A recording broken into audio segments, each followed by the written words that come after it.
Vamos então começar o 25º capítulo, tolerância. Vive a tolerância na base de todo o progresso efetivo. Progresso verdadeiro, o progresso que realmente se realiza, a base dele, a sustentação dele é a tolerância. As peças de qualquer máquina suportam-se umas às outras para que surja essa ou aquela produção de benefícios determinados. Então, uma engrenagem, uma peça de qualquer máquina, as engrenagens se encaixam, elas se suportam para que o trabalho se realize, para que a coisa aconteça. Nós temos que ter esse entendimento e essa tolerância.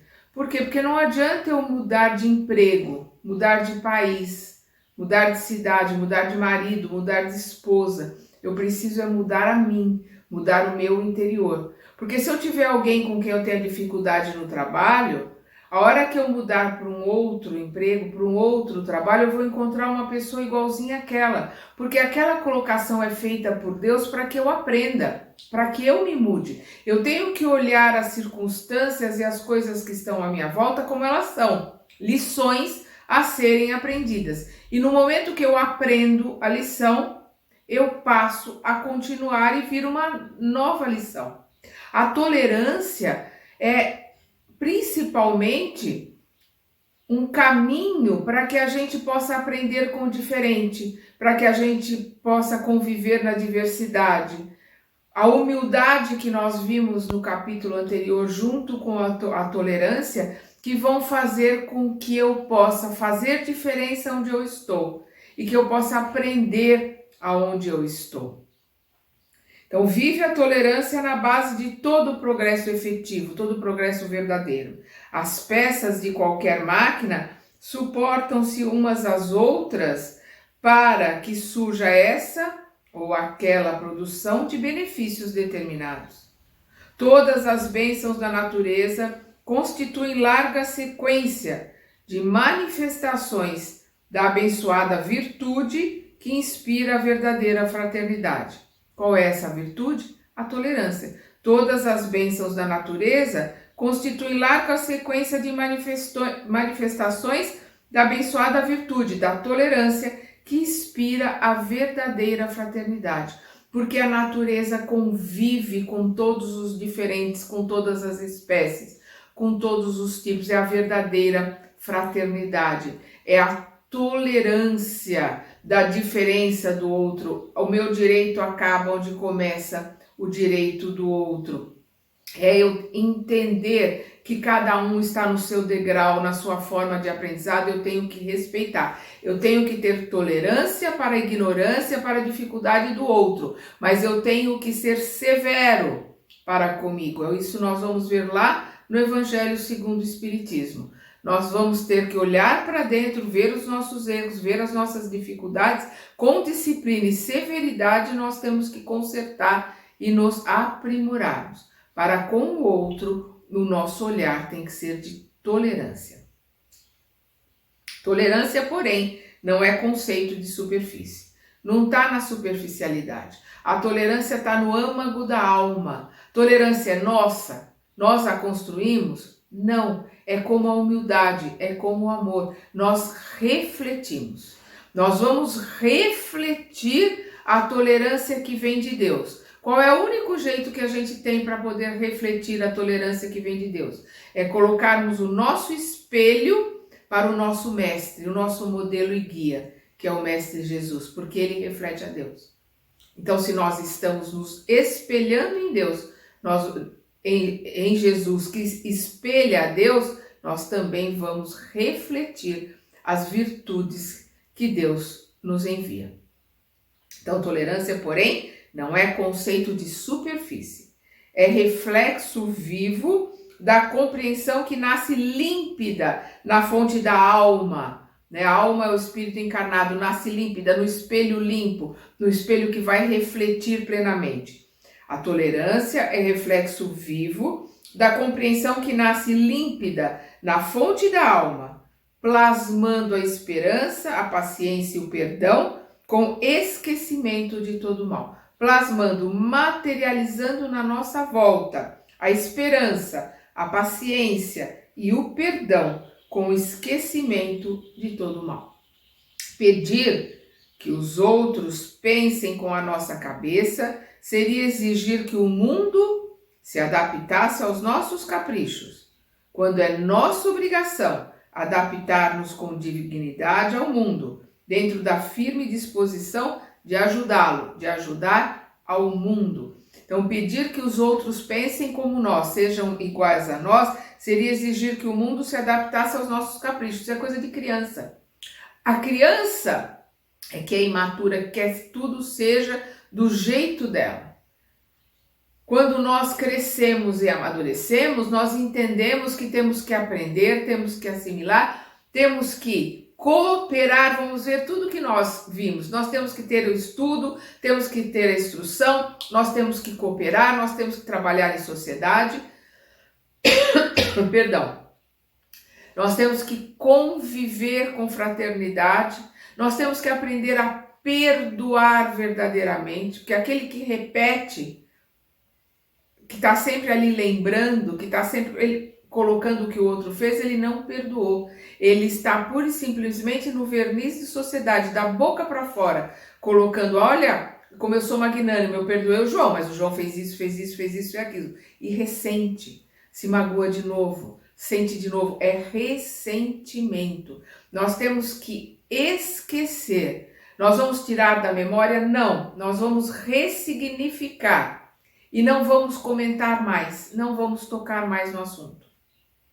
Então é aquele que diz, pedir que os outros pensem com a nossa cabeça, seria exigir que o mundo se adaptasse aos nossos caprichos, né? Alimentasse a nossa vaidade, quando é nossa obrigação adaptar-nos com dignidade, não é com conivência, não é com, deixa pra lá pra ver como é que fica, eu vou fingir que não vi. Não, não é isso. É com dignidade ao mundo. Adaptar-nos com dignidade ao mundo, dentro da firme disposição de ajudá-lo, ajudar o mundo a crescer. Com dignidade. Eu não vou ser conivente. Jesus não foi conivente com o publicano. Não foi conivente com Zaqueu. Não foi conivente com Maria Madalena. Ele foi tolerante com o ser humano do Zaqueu, foi tolerante com o ser humano da Maria de Magdala, porque ele sabia que eles poderiam se modificar e se transformar. Ele não foi tolerante com o erro, ele foi tolerante com aquele que erra. Como ele colocou, ele não veio destruir o mal, não veio destruir o pecado, mas ele não veio destruir, o pecador, aquele que realiza o erro. Ele veio destruir o pecado, o erro. É isto que ele veio fazer. As pessoas, os indivíduos que erram, para com esses ele teve toda a paciência e toda a tolerância do mundo. Que seria de nós se ele não fosse tolerante com a nossa preguiça, com as nossas infantilidades, com o nosso deixa como tá para ver como é que fica, ou empurrar a vida com a barriga. Ele é extremamente tolerante para conosco, mas não é conivente com os nossos erros. As leis de Deus são imutáveis e elas se aplicam a todos, em todas as situações. E através delas nós vamos aprender. E nós temos que entender que o outro tem o direito de errar e o outro tem o direito de aprender no seu tempo de aprender. A providência divina reflete em toda parte a tolerância sábia e ativa. Porque nós estamos colocando a providência de Deus, a natureza, a sabedoria de Deus reflete em toda parte a tolerância sábia e ativa. Não é a tolerância inativa, aquela, deixa, não, isso não é, isso é displicência, isso é preguiça. Isso não é tolerância. A tolerância é respeito. Eu respeito o direito que o outro tem de aprender no tempo dele. Vamos lembrar Alcione no livro Renúncia. Ela tem tolerância para com todos. Ela é conivente com o vendedor de escravos. Ela é conivente quando ela descobre lá que a Susana tinha feito toda aquela encenação, todo aquele mal para a mãe dela, para a família dela. Ela é conivente? Não. Ela não é conivente, mas ela é tolerante. Ela se adapta com dignidade e ela vai transformando a Susana. Ela vai transformando os que estão ao seu entorno, ela vai transformando o ambiente, porque ela é um ser extremamente superior. Ela não é conivente, mas ela não é violenta, ela não é mal educada, ela não é intolerante, ela é pacienciosa e ela tolera a dificuldade do outro.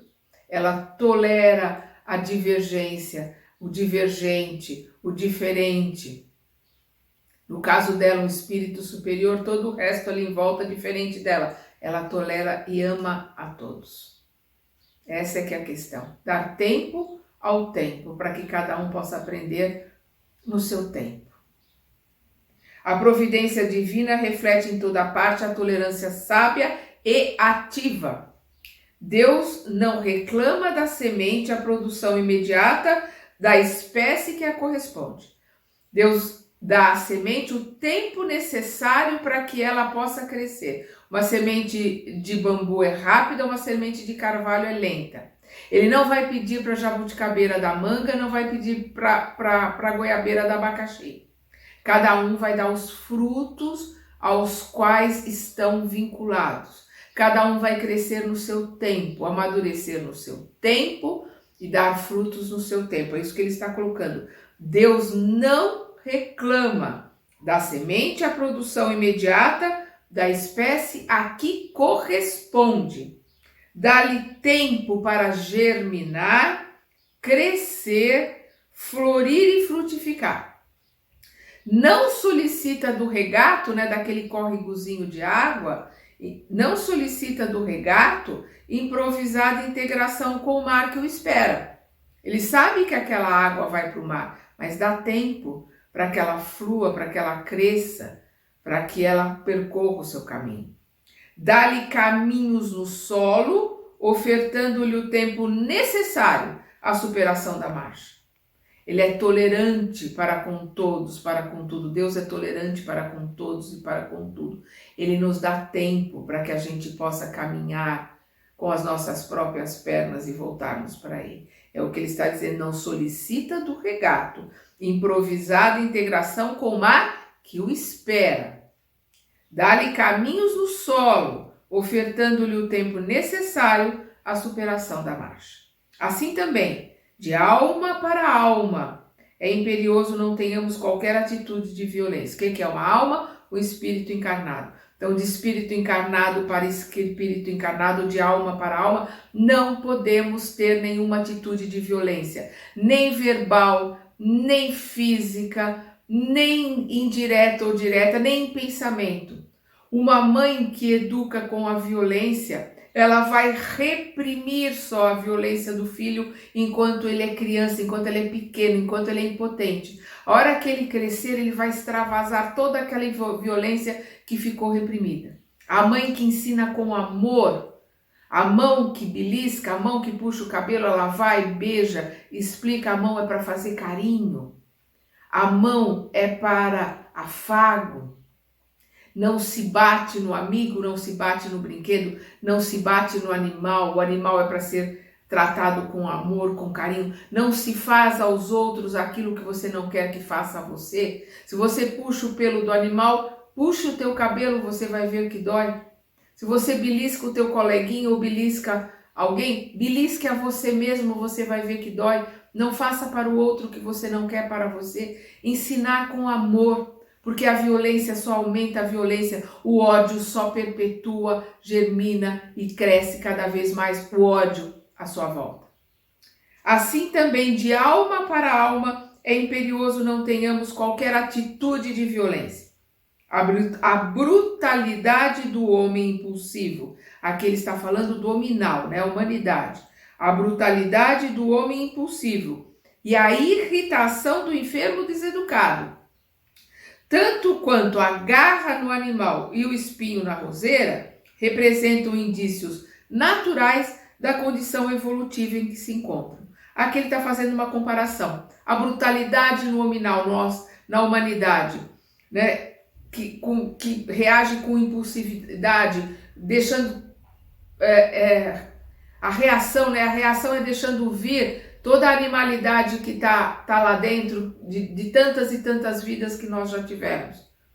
né? Então, a brutalidade do homem impulsivo. Quem é impulsivo não pensa, não analisa, não raciocina para fazer as coisas. E a irritação do enfermo deseducado. Porque a doença, a enfermidade, a dor, ela vem para ensinar. É uma lição e nós temos que aprender com ela. Quanto mais nós nos educamos, quanto mais nós aprendemos, mais nós entendemos a situação, somos resilientes, aprendemos com ela para crescer. Então, a brutalidade do homem impulsivo e a irritação do enfermo deseducado, tanto quanto a garra no animal e o espinho na roseira, representam indícios naturais da condição evolutiva em que se encontra. Qual é essa condição? Primitiva, da animalidade, começo de todo o aprendizado. Opor ódio ao ódio é operar a destruição. É o que eu estava falando da violência. Opor ódio ao ódio, combater ódio com ódio, violência com violência é operar a destruição. O autor de qualquer injúria invoca o mal para si mesmo. Em vista disso, o mal só é realmente mal para quem o pratica. Revidá-lo na base de inconsequência em que se expressa é assimilar-lhe o veneno. O mal é mal para quem o cria.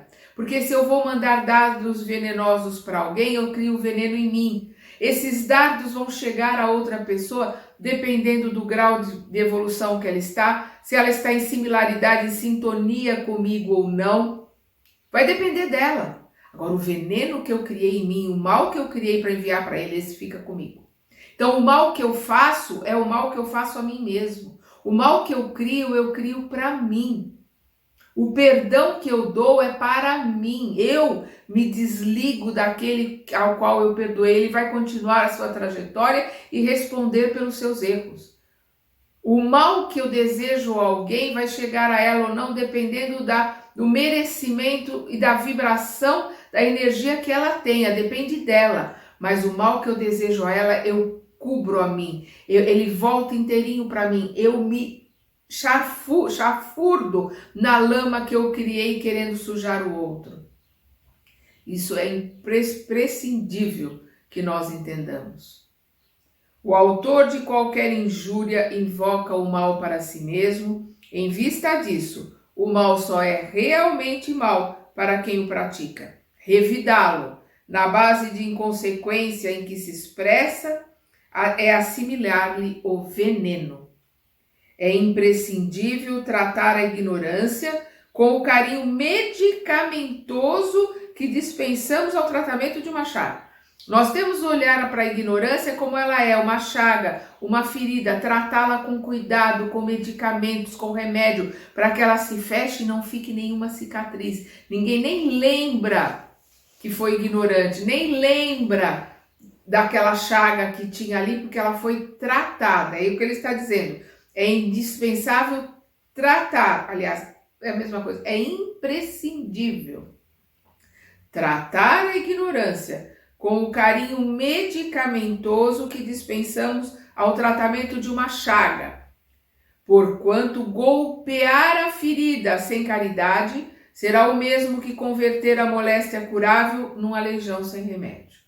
Então, uma doença que está ali, que está começando, se ela for tratada com a medicação certa, com amor, com carinho, ela vai se curar, não vai ficar nem cicatriz.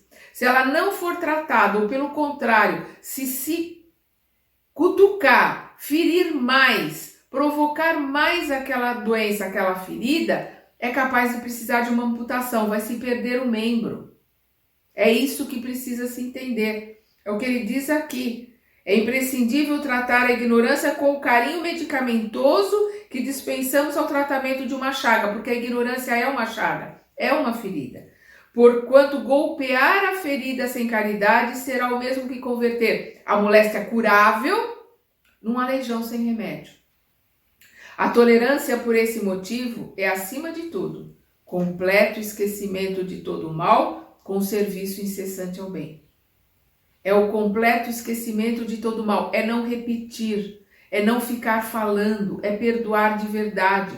Porque é o orgulhoso, o esnobe, o presunçoso que quer colocar para o outro, olha como eu sou magnânimo, eu perdoei o João, mas o João fez isso e aquilo. Ele chega para o outro, você vê, o João fez isso, fez aquilo, e eu perdoei. Não perdoou, porque se tivesse perdoado não estava repetindo, e cada vez que se repete, que se pensa no assunto, que se comenta, se ressente, se sente de novo. É o ressentimento que aflora, é a mágoa. Isso não é perdão. Perdoar verdadeiramente é como Cristo fez com Judas, é como Cristo fez com Pedro, não relembrou, não cutucou na ferida, não falou, eu disse que você ia me negar. Deixou para lá, é a tolerância. Vamos começar daqui para frente, vamos seguir o nosso caminho. Como disse o Chico Xavier, nós não podemos mudar o que fizemos ontem, mas nós podemos começar agora uma nova posição e mudarmos o amanhã, mudarmos o nosso final. Basta querermos. A partir de agora podemos fazer tudo diferente e mudar tudo à nossa frente. Quem com os lábios repete palavras de perdão, aquilo que eu estava falando, né? É só palavras? Quem com os lábios repete palavras de perdão de maneira constante, demonstra acalentar a volúpia, né? O prazer da mágoa com que se acomoda perdendo tempo. Ele está ali contente no ressentimento, né? A volúpia, o prazer de estar ressentindo e dizendo para os outros, olha, o João fez isso, mas eu, magnânimo, perdoei. Não perdoou, está só ressentindo. Perdoar é olvidar a sombra buscando a luz. Perdoar é esquecer a sombra buscando a luz. O Dalai Lama tem uma frase, se alguém tiver 99,9% de defeitos, eu vou procurar esse 1% que ela tem e vou fazer tudo o que eu puder para auxiliá-la a aumentar as suas qualidades. Eu vou buscar a qualidade, eu vou ver a qualidade, eu vou trazer à luz a qualidade. É este o papel, isto é tolerância para com o outro. Perdoar é esquecer a sombra buscando a luz.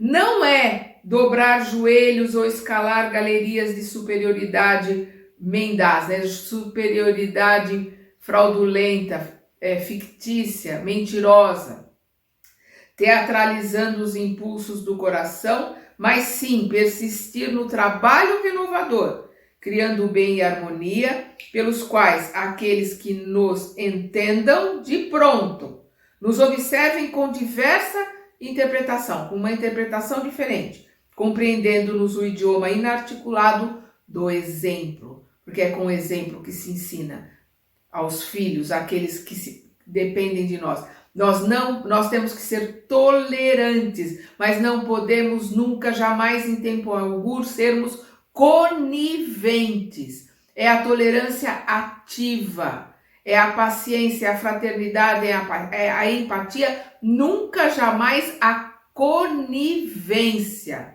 Jesus não foi conivente com Maria de Magdala, nem com Zaqueu. Ele foi tolerante para com o ser humano que erra para aprender. Esta é a questão.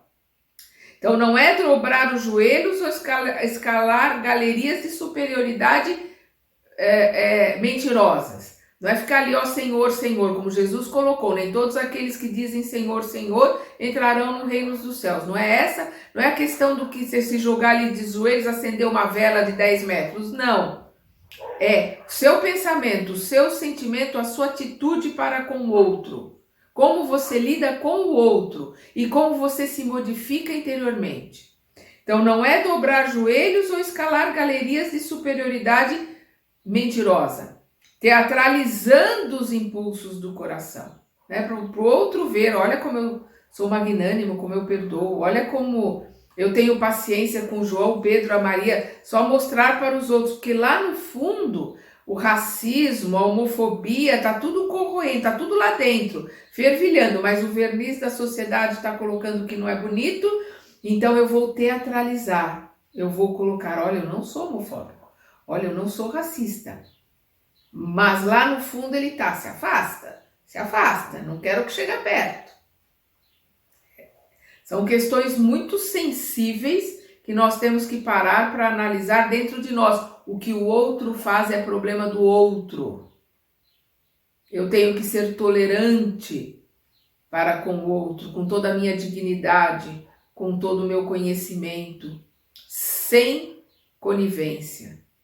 Eu tenho que ser severa, juíza de mim mesmo, no meu vigiar e orar e na minha reforma íntima, no meu trabalho, para que eu seja o exemplo para aqueles que eu tenho a obrigação de educar. Repetindo, não é dobrar joelhos ou escalar galerias de superioridade mentirosa, teatralizando os impulsos do coração, mas sim persistir no trabalho renovador, persistir no trabalho de mudança, persistir no vigiar e orar, persistir na reforma íntima, criando bem e harmonia pelos quais aqueles que não nos entendam, aqueles que não nos compreendem, aqueles que não gostam de nós, de pronto, logo de cara nos observem com diversa interpretação, logo de cara nos vejam com outro olhar. Opa, ele mudou, opa, ele está fazendo diferente. Eu tenho que olhar diferente para ele porque ele está diferente. Compreendendo-nos o idioma inarticulado do exemplo. É através do exemplo que nós educamos aqueles que nós amamos. Oferece-nos o Cristo o modelo da tolerância ideal, em regressando do túmulo ao encontro dos aprendizes desapontados. Jesus é o modelo e guia, é o nosso exemplo. Ele volta, ele chega, ele vai na estrada do Emaús conversando com os discípulos que nem o reconhecem. Quando ele é reconhecido, ele coloca: a paz esteja convosco. Ele não apontou o dedo para ninguém. Ele não colocou: vocês todos ficaram com medo, vocês fugiram, vocês me abandonaram. Ele não fez isso com ninguém. O único que estava aos pés da cruz era João, que depois foi chamado de o evangelista e que estava amparando Maria. Todos os outros fugiram, ele não acusou ninguém. Ele começou a partir dali da sua ressurreição. Ele continuou a partir dali ensinando, porque ele sabia que todos eles um dia serão espíritos crísticos. Todos eles, como todos nós, seremos iguais a ele, Cristos. Nós precisamos de tempo e precisamos de quem nos ensine. Então ele foi tolerante, ele é tolerante para conosco, nos ensinando o tempo todo, através do seu evangelho, através dos seus prepostos, dos missionários que são enviados para a terra para nos auxiliar. Aos anjos que aparecem nas nossas vidas, nos trazendo tantos exemplos, tantos ensinamentos. Um anjo, né, como Chico Xavier, que nos traz essas maravilhas, como um livro desse que Emmanuel nos traz através da mediunidade de Chico, para que nós possamos aprender, para que nós possamos abrir os nossos olhos e nos modificarmos antes de terminar esta encarnação. Então, oferece-nos o Cristo o modelo da tolerância ideal, em regressando do túmulo ao encontro dos aprendizes desapontados. Por quê? Porque eles acharam que ele não era o Messias. Já que aconteceu tudo com esse, ele não é o Messias, todo mundo fugiu, cada um foi para o seu canto. A mensagem, o cristianismo se firmou, realmente se solidificou com a volta, com a ressurreição de Jesus.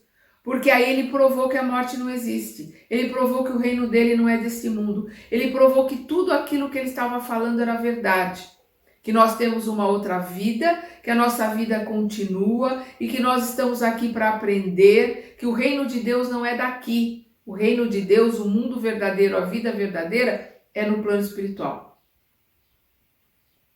Longe de reportar-se a deserção de Pedro ou a fraqueza de Judas, para dizer com a boca que os desculpava, refere-se ao serviço da redenção, induzindo-os a recomeçar o apostolado do bem eterno. Ele não falou: olha, eu perdoei Judas, ó Pedro, você me negou, mas eu te perdoo. Jamais, em tempo algum. Porque esses defeitos são nossos, o Cristo não os tinha. Somos nós que isso é orgulho, isso é vaidade, isso é prepotência.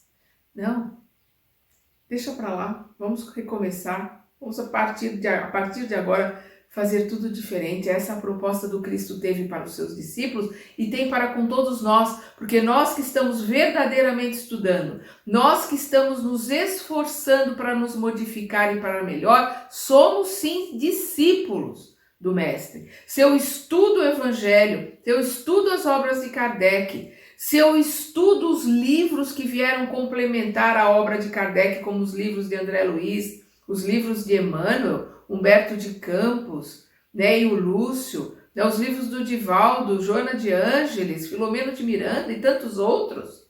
Se eu estudo, não é ler. Ler basta ter o intelecto, não é ler, é estudar. Se eu verdadeiramente estudo, eu estou me colocando como discípulo, porque eu quero aprender. O discípulo é aquele que quer aprender. E todo aquele que quer aprender vai receber o auxílio.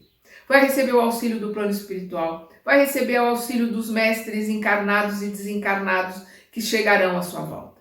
Basta verdadeiramente querer se modificar, querer aprender. Tolerar é refletir o entendimento fraterno. E o perdão será sempre profilaxia segura. O que é a profilaxia? É tudo aquilo que fazemos para evitar o mal, para evitar a doença, para evitar que aconteça alguma coisa ruim. Então, tolerar é refletir o entendimento fraterno. Tolerar é refletir quem? Refletir ao Mestre, ao nosso espelho, estar colocado para o Mestre, que como ele reflete a Deus, ele vai refletir para nós a tolerância, a humildade, o amor. E aí nós também vamos poder refletir a mesma tolerância, a mesma humildade, o mesmo amor, dependendo do quanto o nosso espelho estiver limpo, dependendo de quanto o nosso espelho estiver bem direcionado. Senão a gente vai refletir mais ou menos, meio embaçado. Mas o importante é a busca, é tentar o tempo todo trabalharmos para colocar o nosso espelho cada vez mais direcionado para o nosso modelo e guia, que é o nosso Mestre Jesus. Tolerar é refletir o entendimento fraterno e o perdão será sempre profilaxia segura, garantindo onde estiver saúde e paz, renovação e segurança. Seja onde for, seja no meio da pandemia, seja no meio da guerra, seja no meio do tufão, do furacão, seja aonde for, encarnado ou desencarnado, doente ou sadio, a saúde, que a saúde é da alma, não é do corpo. A doença do corpo é para limpar o perispírito, é para que a gente volte para casa sem as sujeiras que nós trouxemos para cá. A gente tem que ver a limpeza como uma profilaxia. A gente tem que ver a doença como uma limpeza, uma profilaxia, para que o nosso perispírito volte para casa limpo. A saúde é nossa, é do espírito, nós somos espírito. É a alma que tem que estar saudável, é a alma que tem que estar em paz. É a alma, somos nós, que nós somos alma encarnada, espírito encarnado, alma. Somos nós que temos que buscar a renovação e segurança, a segurança do amor, a segurança de estarmos envoltos na misericórdia e no amor do nosso Mestre maior. Como disse Paulo de Tarso, eu tudo posso naquele que me fortalece. Naquele que me fortalece. Eu tudo posso naquele que me fortalece, se eu permitir que ele me fortaleça. Se eu permitir que Jesus me ensine. Se eu permitir que Jesus me fortaleça, eu tudo posso porque ele vai me fortalecer. Se o meu espelho estiver virado para ele, se eu estiver tentando espelhar a luz que existe nele, porque aí eu vou refletir à minha volta essa mesma luz. E aí eu tudo posso naquele que me fortalece. Ele está sempre à nossa disposição. Ele está sempre perto de nós. Nós é que o colocamos para fora. Nós é que não queremos falar com ele. Nós é que não vamos buscar a sua ajuda. Nós que somos intolerantes para conosco mesmo. Porque nós queremos tudo para ontem. Eu quero virar santo, eu quero ter asinha, eu quero sair daqui santificado. Não. Eu tenho que ser tolerante para comigo também. Porque eu vou caminhar dentro do tamanho do meu esforço, do tamanho da minha vontade. Eu tenho que me manter firme, forte e perseverante na vontade de crescer, na vontade de mudar, na vontade de me aprimorar. Na vontade que eu tenho de verdadeiramente entrar em contato com Deus através do Mestre, porque ninguém chega ao Pai se não for pelo Cristo. E como é que eu chego a Deus e chego chego a Deus através do Cristo? E como é que eu chego ao Cristo? Através da oração. A oração é o intercâmbio rápido que nós temos com Deus, nosso Pai, que é o nosso próximo estudo. O nosso próximo estudo é exatamente a oração. Até lá.